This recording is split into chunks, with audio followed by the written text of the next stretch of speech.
you learn English or Hindi, any other language, certain things can be expressed, can be enjoyed only in our mother tongue.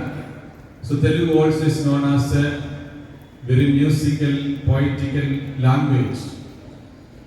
We hear nice Telugu songs, enjoy the dances, and then we appreciate, congratulate all the Telugu teachers as well as students who took effort in making the day a successful, enjoyable one. Thank you very much.